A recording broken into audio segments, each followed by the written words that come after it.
ISO. What does ISO stand for? ISO, International Standards Organization, but what ISO really means to the viewer, basically it's a way of sensitivity of things. If I could just give a quick example, and maybe we can show some of the slides. Okay, and so here's an example. I was at the Vatican in Rome, Italy, and I took a picture. There's a fresco done by Raphael there at the top, and there's no information in there. I cannot see it. You can't see it. So let's go ahead and advance the slide. And this is a little bit better. Now you can see part of the fresco. So I had my camera not set on automatic ISO. Don't do that. Automatic ISO is not good. There's certain numbers, right? There's certain numbers, 100, 200, 300 or something like this, right? Exactly, Yeah. exactly. So remember Carson's settings earlier, he put his camera on 200. That had to do with the ISO. So here I had the camera set on 100. It was too dark. So all I did in these pictures, I just increased it. The first one was to 400. This one is to 800. And the newer cameras go higher and higher. But what happens? There could be, why don't you do this all the time? And that is, if you get to the higher numbers, then you start to see some graininess.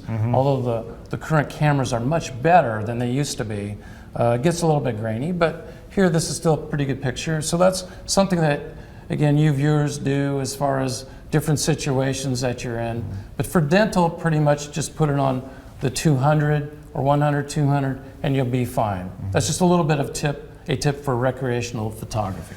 And I believe ISO is not so important anymore these days, because ISO comes back from when camera had films. You could buy different films with different ISO. Right. Remember that? I remember that. I remember this. I was shooting with film.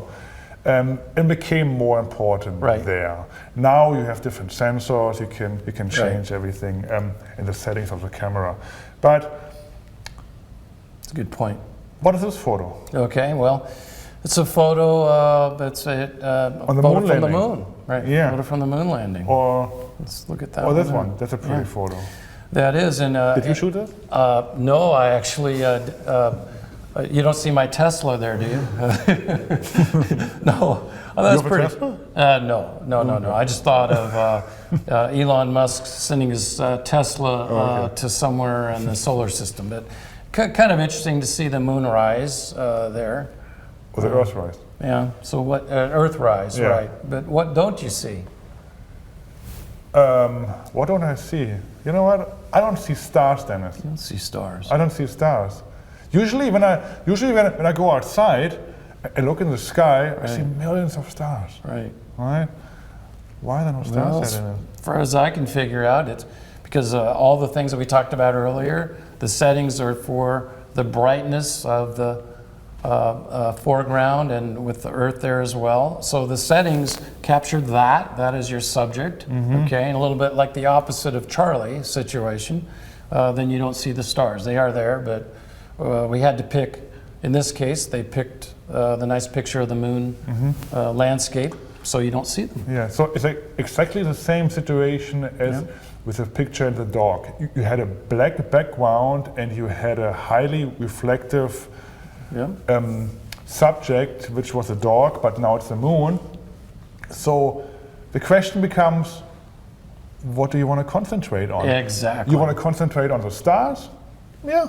Okay. You could do this, but then you would have the exposure a little bit higher, but then you would get the same result as in your dog photos. The moon would be really highly reflective, and then you wouldn't see any of the details. Precisely. That's a good example, Carsten. Thank you. Very good.